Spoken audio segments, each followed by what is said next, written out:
Birmingham, Alabama, 1963. It was the most racist, most segregated city in the South. On April 12, 1963, Martin Luther King left his room at the Gaston Motel and walked 2 blocks to the 16th Street Baptist Church, where a gathering of protesters joined him for a march on City Hall. He had targeted Birmingham as the site for mass demonstrations against segregation, but the masses had failed to materialize, and King decided to go to jail himself.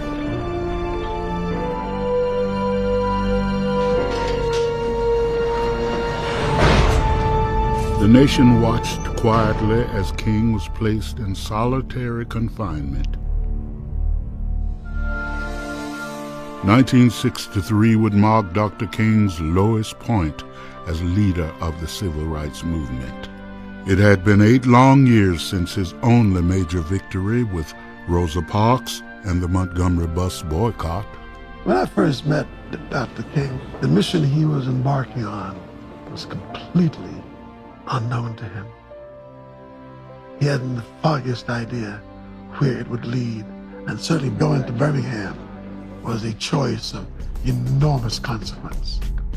It was a battlefield where the movement could sink or swim. Birmingham, to be perfectly honest, was a grim place through the eyes of African Americans. It was the most rigid, the most violent, the most vicious. It was the biggest and baddest city in the South. We nicknamed it Birmingham. Frankly, compared to other places, there's no racial unrest in Birmingham. There'd been 60 unsolved bombings in Birmingham, and the local police had never arrested a soul. The Ku Klux Klan was big in Birmingham, all through the police department and up into City Hall. Life in Birmingham, as far as I'm concerned, is hell. I don't believe in the mixing of the races, and I don't care what anybody says. I might be prejudiced. I don't know. I probably am, but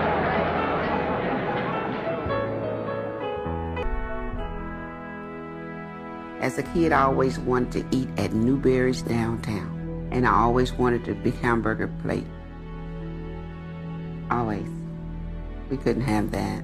I went downtown to the Newberry's, and I was so happy because I could sit on the little black stools that twirled and order me a hot dog with everything on it. I'm not going to integrate. Instead of serving me, they called in the police. You've got to keep the white and the black separate. I never could understand why white people hated us. As a kid, I just felt like they thought some of the black would rub off on them, you know.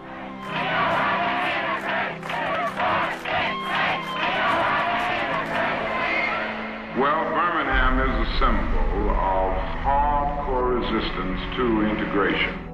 I always worked under this philosophy. You can never whip these boys if you don't keep you and them separate. The good people of Birmingham had put Bull Connor in office 7 times.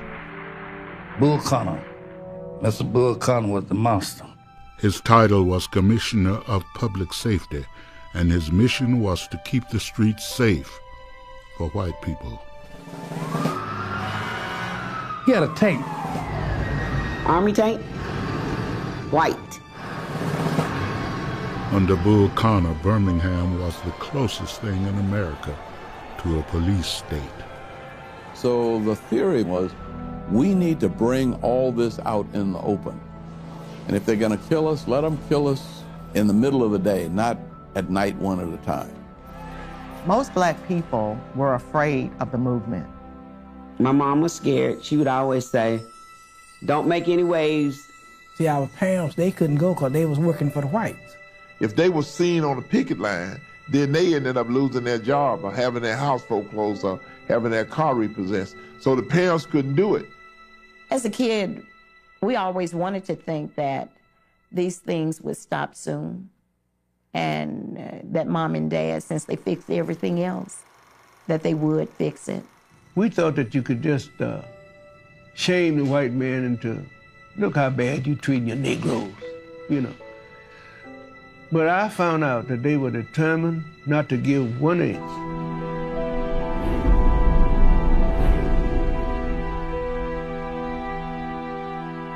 Dr. King had gone to jail in hopes that thousands of protesters would follow his example and overwhelm the system.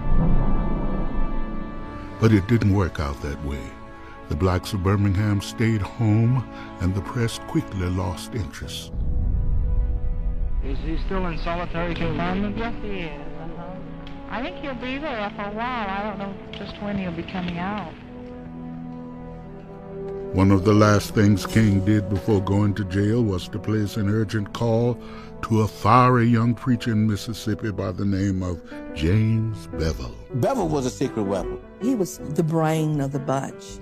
He was obnoxious as the devil, but that was his role. Well, I knew that the Birmingham project was going very slow because they couldn't get many people to go to jail.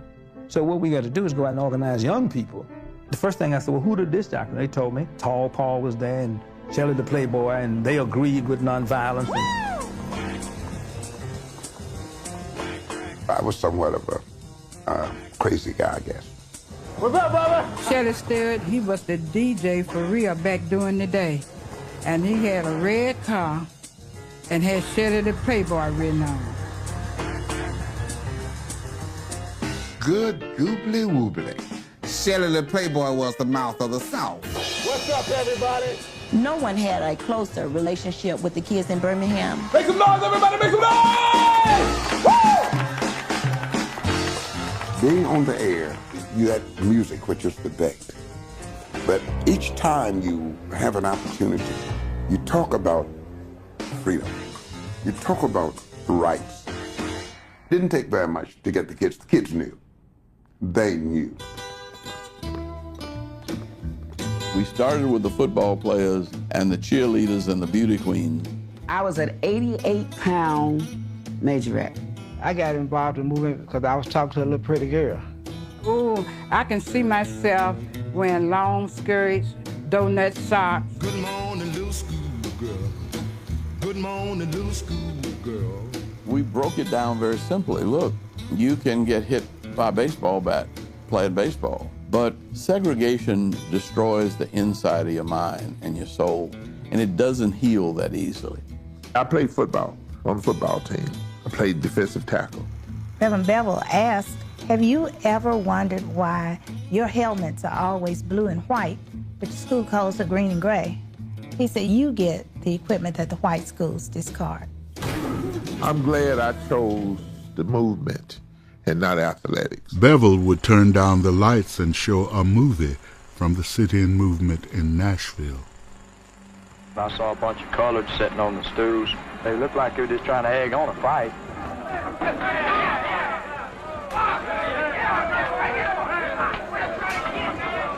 The stark reality of nonviolence being met with violence was shocking and scary, and it drew kids in by the hundreds. Bevel would tell us, Miss Cotton would tell us, if you cannot restrain from being violent, maybe the movement was not for you. Well, that was a beautiful concept after you think about it later. But when you get your head knocked on, you really got to think real hard and twice. Because the fellas down on 15th Street, those fellas would fight back. They came to fight. But because of Dr. King and them girls, they would say, y'all come on, cooperate. We need a peaceful protest. On Saturday, April 20th, Dr. King bonded out of jail. His release caused barely a ripple. We were defeated here in Birmingham. They had beaten us down into the ground. Dr. King, in our strategy session, says that the only way to break Birmingham, we're going to have to fill the jails.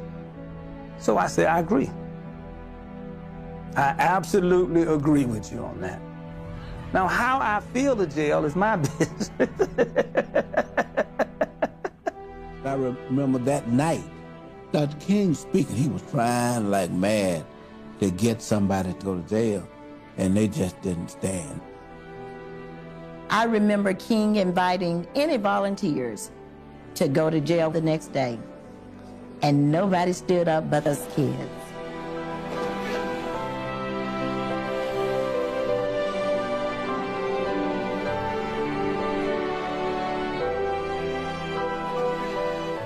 That was it. Nobody volunteered but those kids. Dr. King said no. Good morning, children. This is Shella the Playboy here on WENN.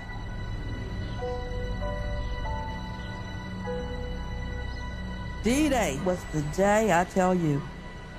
This was the day where every student in Birmingham knew that it was going to happen.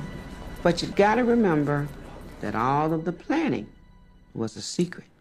Good. Googly woogly. Good morning, children. The DJs would talk in code and use songs from the hit parade as signals for action. I remember that morning I woke up with my mind on freedom. Oh, I took special pain with putting a little starch in my blouse. Got my toothbrush and I got the toothpaste, the soap. Because I had a feeling that I wouldn't be coming home. Ring, ring goes the disc jockeys pushed D-Day early in the morning, but they wouldn't even use D-Day. They used all that jive talk. Don't forget, kids, there's gonna be a party in the park, and don't forget your toothbrushes, because luncheon will be served. Back in the classroom, open your book. Now everybody who's listening know what the deal is. D-Day was the day. My mother said, okay, Gwen, don't go to that march. I mean, don't go. You go to school. I told my mother, I said, I hear you. We were raised not to lie.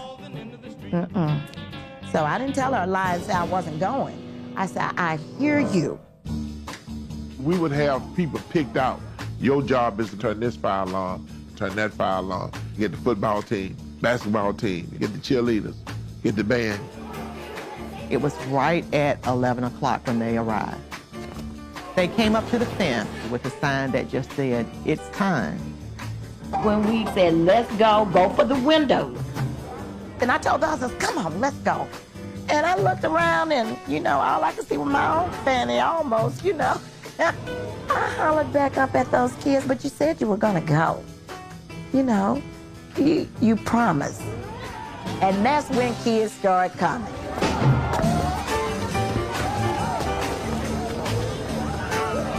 They were coming out of windows, coming out of doors.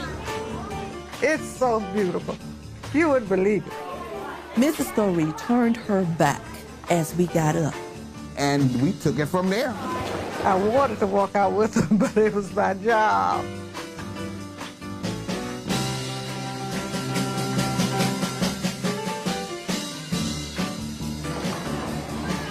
There was nothing you could do once the students started moving. The principal, the teachers, and everybody had to step aside.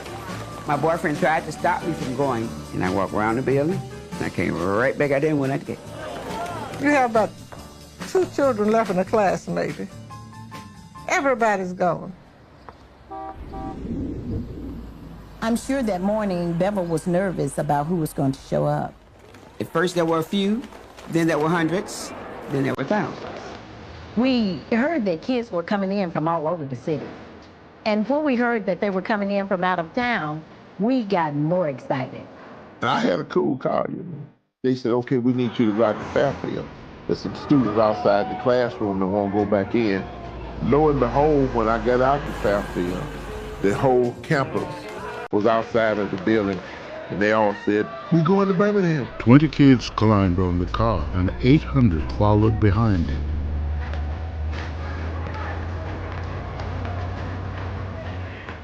The more we walked, the more we gathered. And every once in a while, you look back and you saw it was more kids coming from somewhere, from another direction. You said, where are all these kids coming from? You had never seen that many people in your life. It's like a football game. Kids walked as far as 18 miles to get to Birmingham in order to be arrested. And the purpose was to go to jail. The gathering place was 16th Street Baptist Church. We poured into 16th Street like a waterfall. They were coming in all doors, from all directions, from the basement, from the back. It was just like one big pep rally. Here's Park, are you in the house? Or Western, are you in the house? And who's out here from Western High?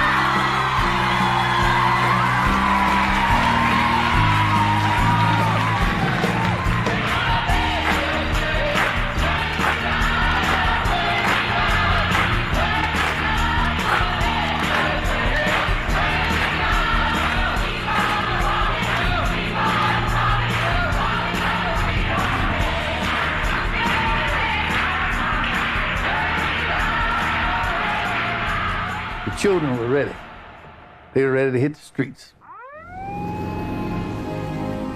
Kelly Ingram Park was the big green buffer between black Birmingham and the white downtown. 16th Street Baptist Church was on one corner, and by noon, Birmingham's finest were on the other. It was all laid out like a battlefield. To think about it now, I get the shakes. What could have happened? Martin Luther King spent the day at his motel, wrestling with his conscience. A lot of people thought the kids were going to get hurt.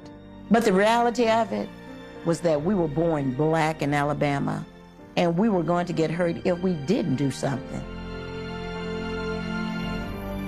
When noon came and went without a public appearance by King, Bevel opened the floodgates.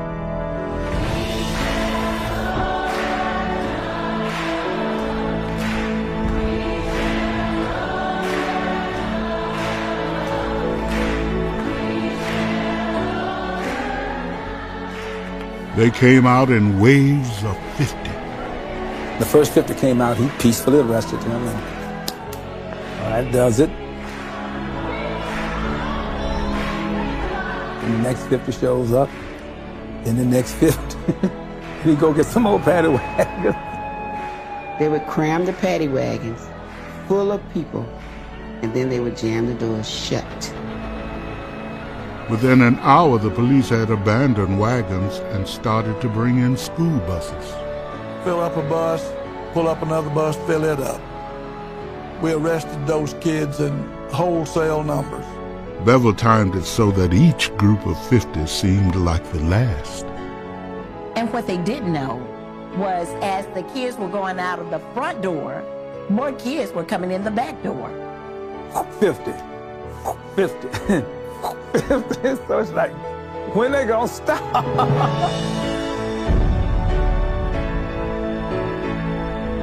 I think when the police arrested us, they thought that we would be afraid and start to cry. They had strange looks to see that we were happy and singing and glad to be arrested.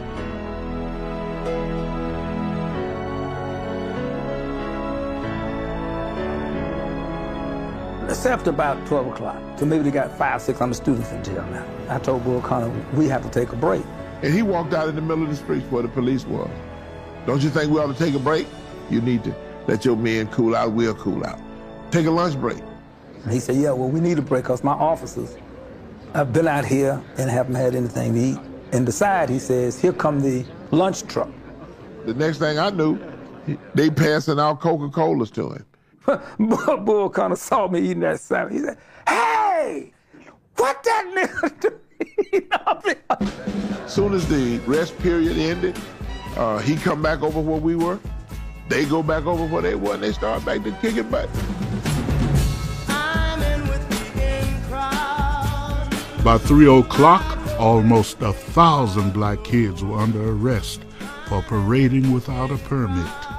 There were so many kids in jail, the schools couldn't teach. I remember that so well because my classroom was in jail. The whole class. We were told to say we were 15. And that would keep us out of the big jail. Didn't work in my case. I can remember some of them thinking that we're going to kill them. They'd tell me, well, I know you're going to kill me, but I want to call my mama first.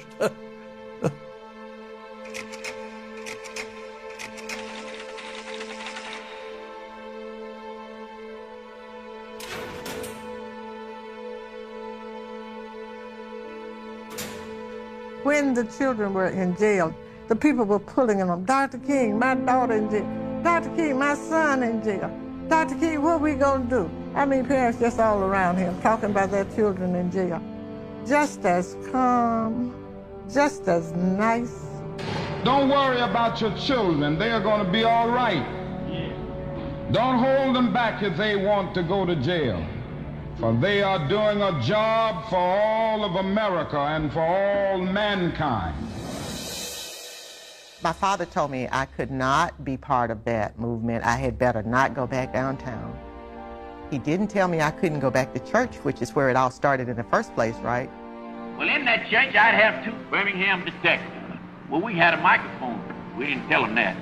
You've got to know what the other guy's doing if you're going to whip him.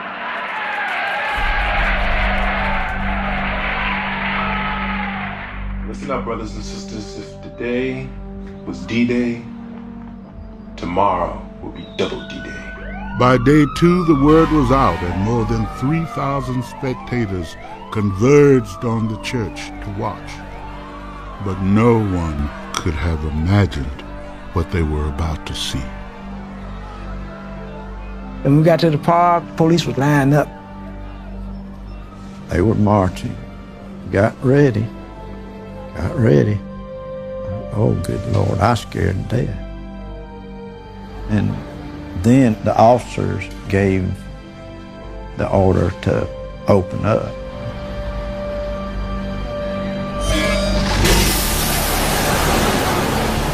They aimed for your head to knock you down. And that water had pressure behind it. It hurt.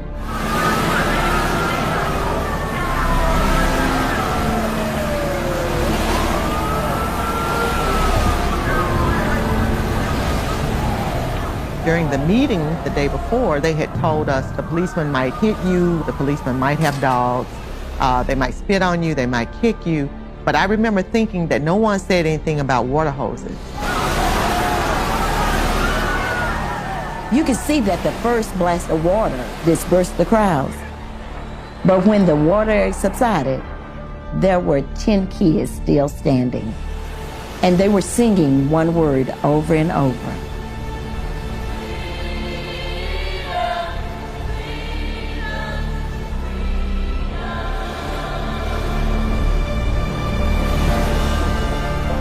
The crowd surged back behind them.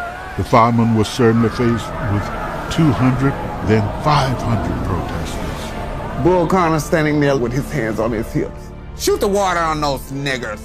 The water was so powerful that 4 men couldn't hold it steady. We could hear the firemen yelling, "Knock the niggers down." The hose rolled me right down the street, like a sheet of paper.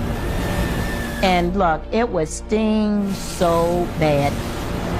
Suddenly you could see against the sky these bricks and stones. They were calling us SOBs and bastards, and it started with the rocks and the bottles. They were arresting them as fast as they could. Bull came through with that damn tank. And black folk were throwing and hitting that tank with balls and rocks.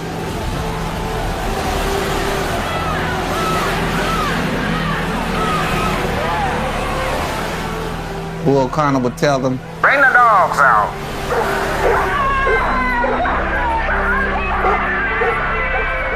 Most of the dogs were on a leash, but if you reach out, the dog's going to bite you. There was this vicious big old dog that turned it loose on just a smaller child, and the dog lunged at his throat, and it hit him and bit him.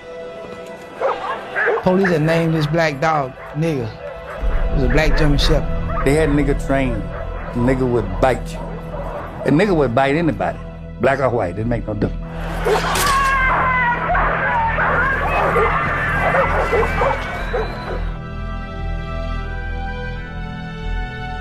Firemen, journalists, and teenagers all went to the hospital. I saw a fireman get smashed in the face. He was hurt, and of course, we were going to just shipped him out. Our police and sheriff's officers have met the first test with flying colors. They deserve great praise as they maintain the peace. When President Kennedy saw his Saturday papers, he said the photos made him sick.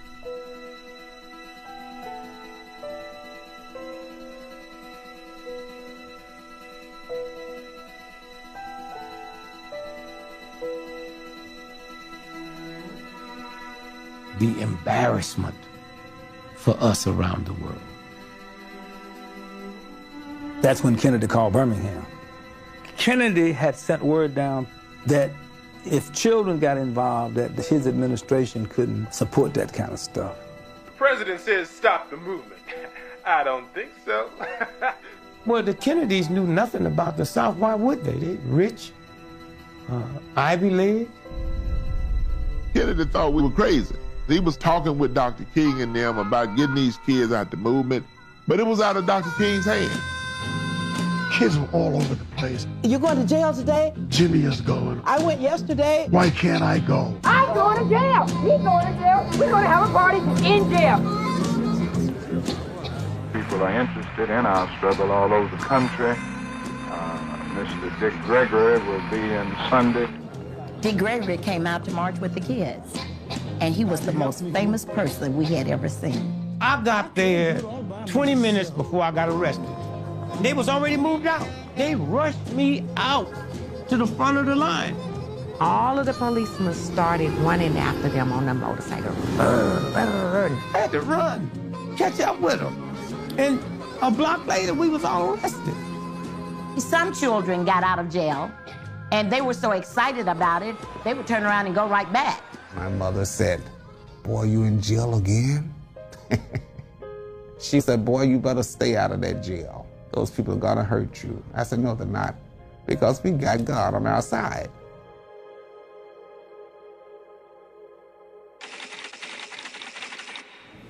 And once they were in jail, it was kind of depressing.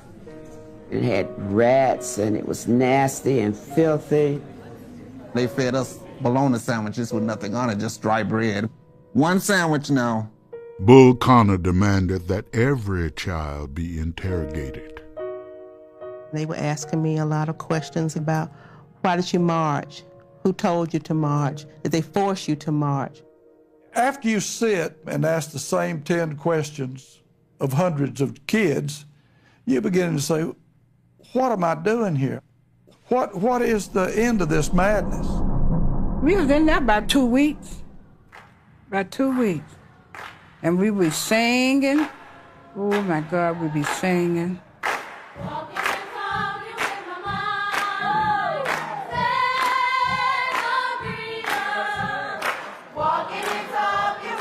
When they put us in jail, the guys were in one side and the girls were on another side, and you could hear them.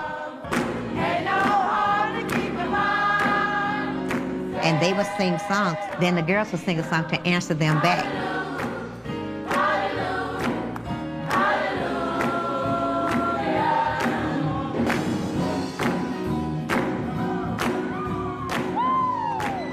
I'm in jail at night, and everybody's singing and laughing and enjoying themselves.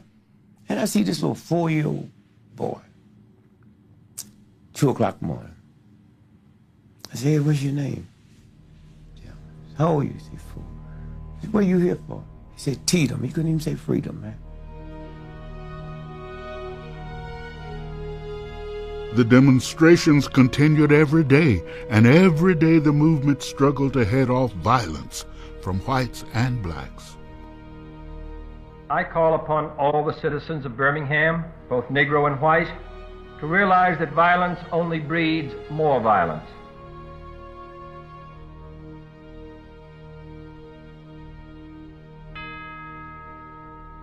See, once You arrest 3,000 people, you have no control, especially when they ain't scared of you. Clocking in at number 1. By Saturday, some kids were coming downtown in their bathing suits. It was fun. Hey, baby, pass the soap. It was hot that summer, you understand? And just to get sprinkled around with the hose was beautiful.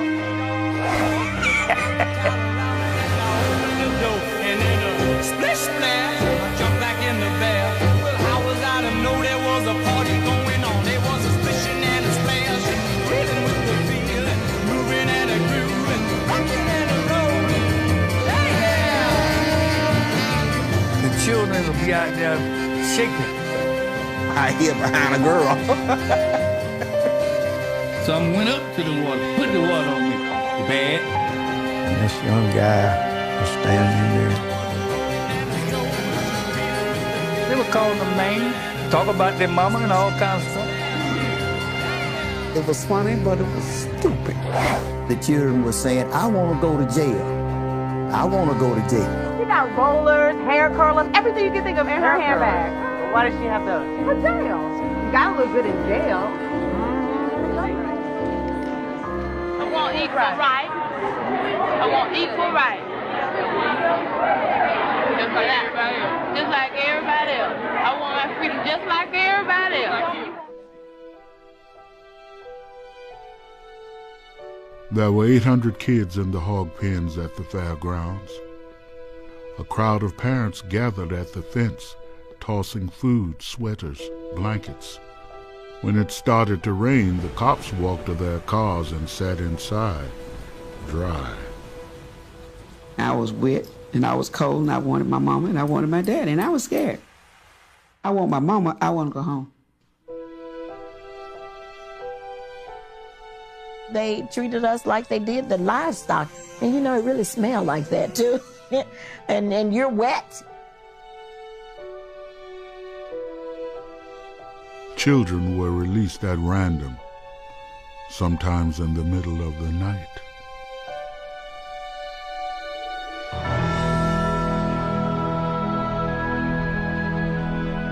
I got out on Sunday, and I wasn't ready to go because there were a lot of people still in jail.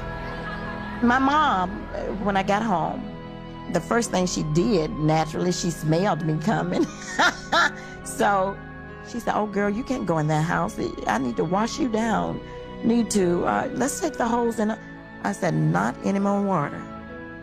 When she came home, I remember my mama hugging her and said, bless your heart, baby. Bless your heart. Although many have been arrested, we have already won a victory here in Birmingham. Because yesterday we filled up the jail, and today we filled up the jail yard, and on tomorrow, I don't know what they're gonna do.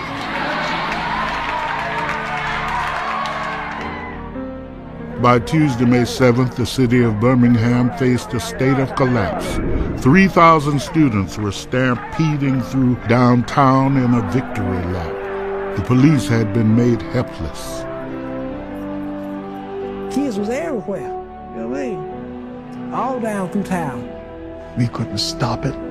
We couldn't contain it. The white people were in panic. They didn't know what to do. They'd turn you loose. By the seventh day of demonstrations, it became obvious there was no end of children in sight. I was sitting there in the jail and I said, no way to hold a lid on this. The fear's gone. There were 72 hours of intense negotiations. Movement leaders and white officials were up until dawn with an open line to the White House. I'm very happy to be able to announce that we have come today to the climax of the long struggle for justice, freedom, and human dignity in the city of Birmingham. After more than 5,000 arrests, the white people of Birmingham had finally agreed to integrate. and the state courts removed Bull Connor after 7 terms in office. Well, folks, it's official. Mr. Bull Connor is out of a job. Bull Connor was beat by the young people of the city of Birmingham. But what really surprised us was when Kennedy came on television and addressed the nation and said, "This is the end of segregation." We are confronted primarily with a moral issue. It is as old as the scriptures and is as clear as the American Constitution. The heart of the question is whether all Americans are to be afforded equal rights and equal opportunities, whether we are going to treat our fellow Americans as we want to be treated. I remember watching the president on TV, and I knew he was talking about me. If an American, because his skin is dark, cannot enjoy the full and free life which all of us want, then who among us would be content to have the color of his skin changed and stand in his place?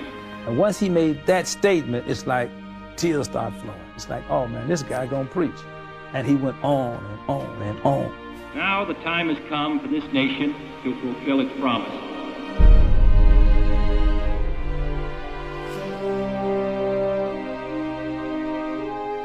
The Children's March broke the back of Birmingham. Birmingham led to the March on Washington. Birmingham changed the South in an incredible way.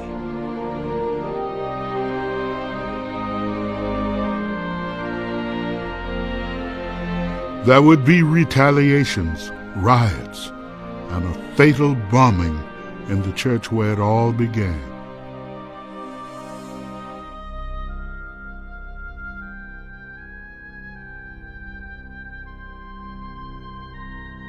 But in the year of 1963, in the month of May, in the city of Birmingham, because of what has happened, we can say from the depths of our hearts, as never before, I pledge allegiance to the flag of the United States of America and to this republic for which it stands, one nation, under God, indivisible, with liberty and justice for all.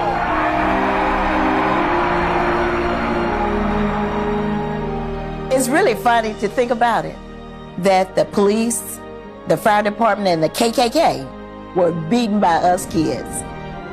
You know why? Because they were not looking for us. They were never looking for the children, the secret weapon.